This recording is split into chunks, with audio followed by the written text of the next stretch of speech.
Class में आप लोगों का हार्दिक स्वागत है। आज जो टॉपिक है वो है समरूप त्रिभुज। समरूप त्रिभुज को समझने के साथ साथ हम आधारभूत अनुपात या थेल्स प्रमेय को भी यहाँ पे उसके बारे में हम यहाँ पे जानकारी लेंगे, उसके बारे में हम बताएंगे। तो सबसे पहले है कि समरूप त्रिभुज किसको कहते हैं, सिमिलर ट्रायंगल्स क्या है, सिमिलरिटी क्या है, इसके बारे में हम जान चुके हैं। अब हम इसके अंतर्गत हम पढ़ेंगे कि समरूप त्रिभुज सिमिलर ट्रायंगल क्या है। जैसे इसके लिए यहाँ पे दो ट्रायंगल बताए गए हैं, एक ट्रायंगल है ABC और दूसरा है DEF। अगर इन दोनों ट्रायंगलों को अगर हम देखें तो दोनों ट्रायंगल जो है इनकी जो है ये आकृति और इनका आकृति जो है एक जैसे है, परंतु इनकी जो साइज है वो अलग अलग है। अगर देखा जाए जैसे AB, अगर इस AB की भुजा को देखें तो इस भुजा में और दूसरी भुजा हमारा जो DE है इसके संगत भुजा होगी। AB की संगत भुजा DE और BC की संगत भुजा EF होगी और AC की संगत भुजा DF के बराबर होगी। अब हम क्या करते हैं कि अगर इन भुजाओं के अनुपात को हम देखें तो इन हर परिस्थितियों में इनके संगत भुजाओं में एक निश्चित अनुपात होता है। माना सपोज हमने अगर हम AB को अगर हम इसे नापते हैं, नापने के पश्चात तो देखते हैं कि इसको अगर हम थीटा से नापे तो नापने के पश्चात जो है हमें एक परिणाम निष्कर्ष होता है। जैसे कि हमने इसको नापा, थीटा की सहायता से हम इसे नापा तो ये हमें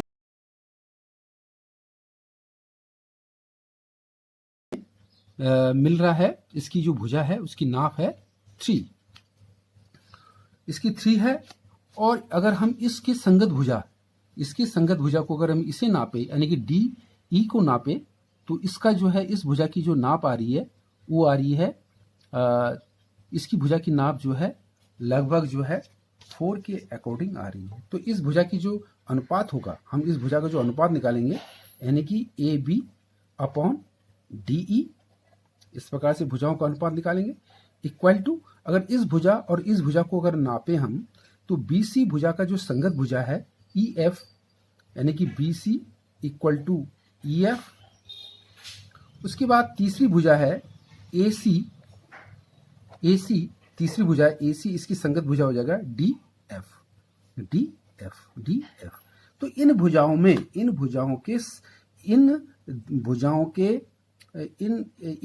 दिए गए भुजाओं के जो संगत भुजाओं का जो अनुपात है वो एक कांस्टेंट है, निश्चित आ रही है K, माना हम इसको मान लिया K के अकॉर्डिंग आ रही है, स्थित आ रही है। इसी प्रकार इसके साथ साथ कोण B, इसके संगत कोण हो जाएगा कोण E यानी कि कोण B इक्वल टू कोण E।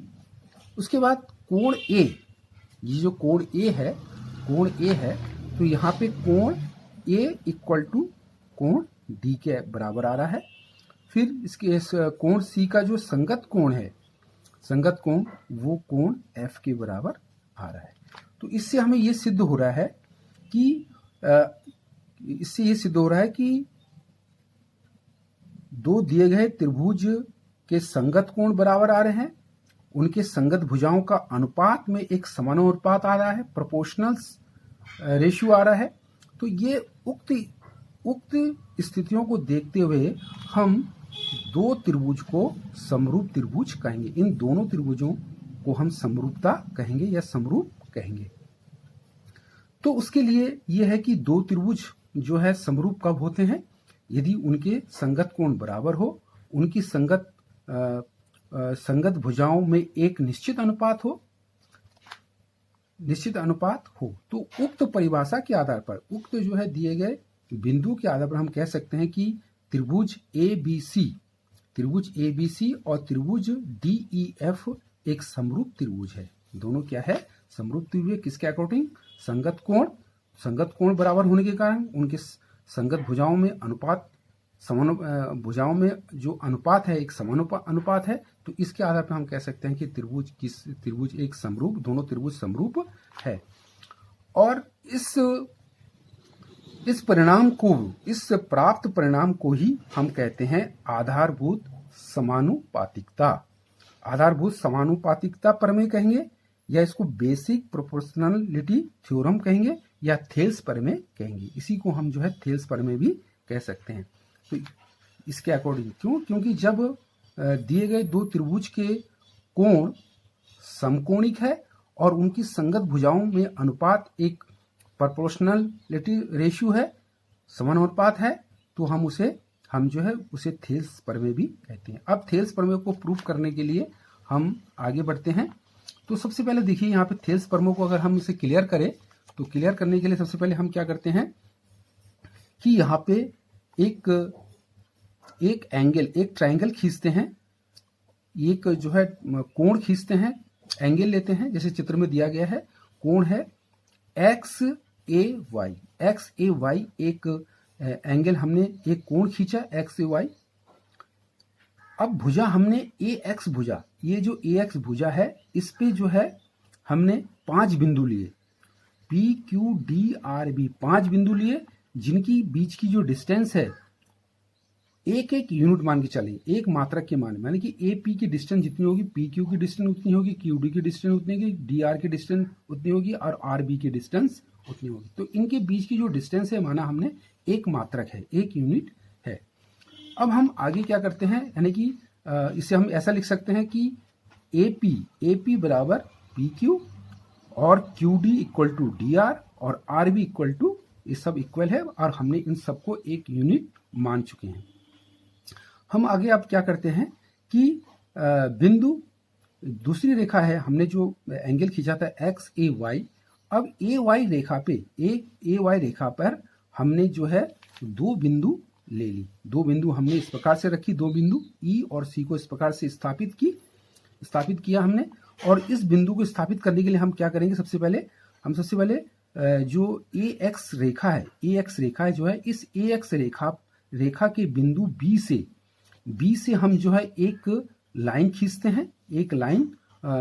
हैं, जो AY के बिंदु C पर स्थित है, AY के बिंदु C पर स्थित है, ये लाइन हम खींचते हैं।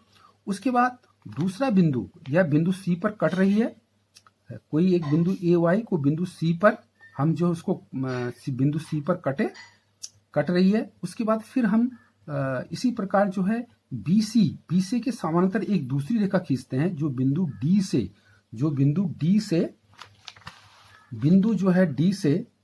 BC के समानांतर हम एक दूसरी रेखा खींचते हैं, D से DE, जो कि D से E यानी कि AC के बिंदु E पर कट रही है, तो DE हमने एक रेखा खींचा।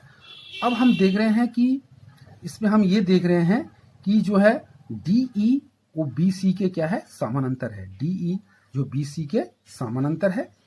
अब हम AD को, जब हमने DE को मिला लिया तो ये ट्रायंगल बन गया ADE। हम अगर ADE ट्रायंगल को देखें, ADE ट्रायंगल में जो इसका बेस है AD जो इसको हम बेस मानते हैं AD, इससे हम 3 भागों में विभाजित कर देते हैं, यानी कि AD इक्वल टू हम लिख सकते हैं AP, PQ और QD, यानी कि AD की जो डिस्टेंस हो जाएगी, क्योंकि प्रत्येक के बीच में एक यूनिट की डिस्टेंस है, तो AD की डिस्टेंस हो जाएगी 3 यूनिट्स हो जाएगी। यानी कि हम इसे ऐसा लिख सकते हैं 3 यूनिट्स हो गए। इसी प्रकार फिर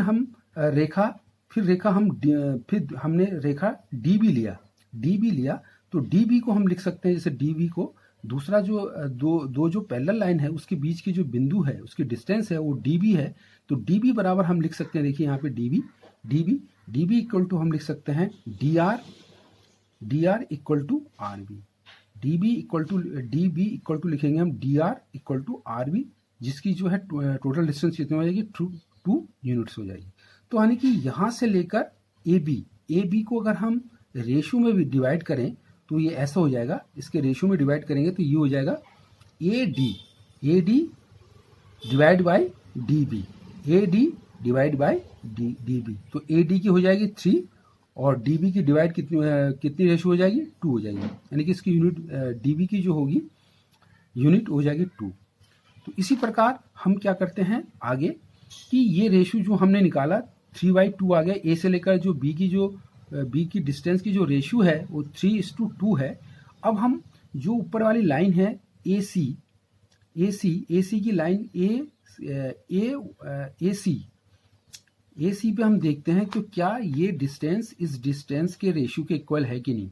अब हमने जो है ए ई को स्केल से नापा, ए ई को स्केल से नापते हैं इस प्रकार से। ए और ई को हम इस स्केल से नापते हैं तो इसकी रेशियो आती है, ए की जो रेशियो आती है ए ई उसकी रेशियो आती है 3, और फिर ई सी को इस स्केल से नापते हैं तो इसकी रेशियो 2 आती है। तो हम इसको ऐसे लिख सकते हैं कि ए सी, इसको ए और सी की को हम जो है पहले स्केल से नापते हैं, नापने के पश्चात देखते हैं कि ए सी बराबर, ए सी मतलब हो गया ए ई प्लस ई सी, या अगर हम इसको ऐसा लिख सकते हैं कि ए ई डिवाइडेड बाय ई सी। अगर उन दोनों के रेशियो को निकालेंगे तो ए ई डिवाइडेड बाय ई सी बराबर 3/2 आ जाएगा। तो देख रहे हैं कि A D divided by D B का जो रेशियो जितना आया और ए ई डिवाइडेड बाय ई सी का रेशियो भी उतना ही आ रहा है। और साथ साथ ये दोनों रेखाएं क्या है, एक दूसरे के समानांतर है। तो इससे हमें ये पता होता है कि इससे ये सिद्ध होता है कि आधारभूत प्रमेय बेसिक प्रोपोर्शनलिटी, या इसको हम थेल्स प्रमेय कहते हैं, कि जब नीचे जो है बिंदुओं का जो है अनुपात और ऊपर रेखा के ऊपर दिए गए बिंदुओं के अनुपात जब बराबर होते हैं तो हम इसे आधारभूत समानुपात प्रमेय कह सकते हैं। तो इसी के आधार पे एक प्रमेय और लेते हैं। यहाँ पे प्रमेय इस प्रकार से है कि यदि कोई रेखा, जैसे फिगर में बनाया गया, यदि कोई रेखा एक त्रिभुज ABC की भुजाएं जो है ए बी और भुजाएं जो है AB और दूसरी भुजा है AC, AB और AC को क्रमशः बिंदु D और E पर प्रतिच्छेद करें। E और D पर हम देख रहे हैं, देखो D, ये दो, इस भुजा और इस भुजा को दो बिंदु D और E क्या कर रही हैं, प्रतिच्छेद कर रही है। अब दोनों बिंदु को जब हम मिलाते हैं तो ये BC के समानांतर हो रहा है, BC के समानांतर आ रहा है। तो सिद्ध करना है, सिद्ध कीजिए कि AD बटे BD बराबर AE बटे EC होता है। ये इसका यूज करना है हमने।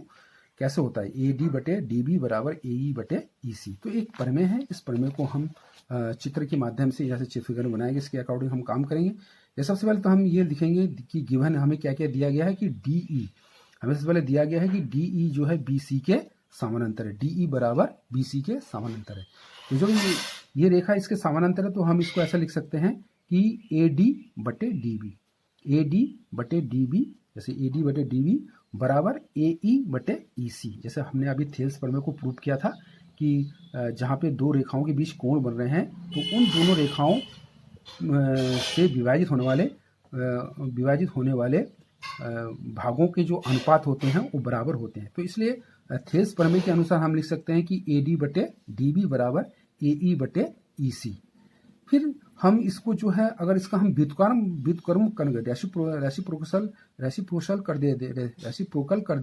रेसिप्रोकल कर देते हैं, अगर इसको उल्टा कर देते हैं हम, अगर DB बटे AD बराबर EC बटे अगर AE लिखते हैं तो फिर भी इसके अनुपात में, फिर भी इन दोनों का अनुपात बराबर आता है। अब हम क्या करते हैं, इन दोनों पक्षों में, हमने एक एक जोड़ दिया, दोनों पक्षों में एक एक हमने इस तरह से जोड़ दिया। जोड़ने के पश्चात अब हम इसे सॉल्व करते हैं। तो सॉल्व करने के पश्चात आता है, जब इसको हम सॉल्व करेंगे तो ये हो जाएगा DB प्लस AD बटे AD equal to EC plus AE बटे AE आ जाएगा। अब DB प्लस AD, अब देखिए चित्र में देखिए, DB प्लस AD के स्थान पे हम AB लिख सकते हैं। देखिए इस पूरे के स्थान पर हमने AB लिख दिया, बटे AD आ गया।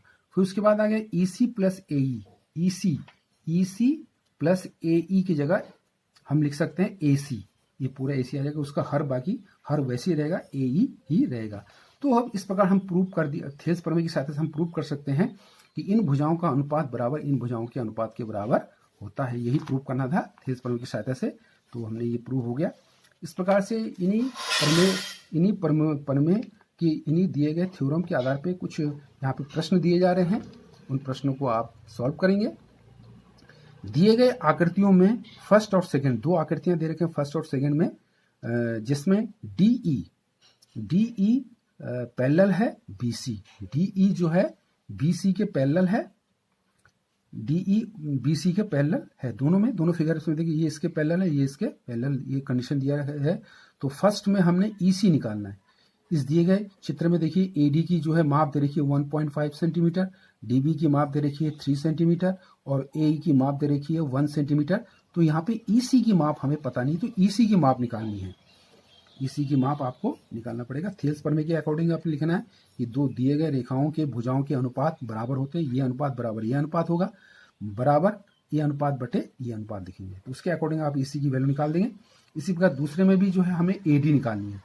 दूसरे फिगर से हमें AD निकालना है, क्योंकि हमें DB दे रखा 7.2 सेंटीमीटर, AE बराबर 1.8 सेंटीमीटर दे रखा है, EC का जो नाप दे रखी है 5.4 सेंटीमीटर। तो थेल्स प्रमेय के अकॉर्डिंग AD बटे DB बराबर AE बटे EC के बराबर था। फिर मानों को रख के हम कैलकुलेट कर लेंगे।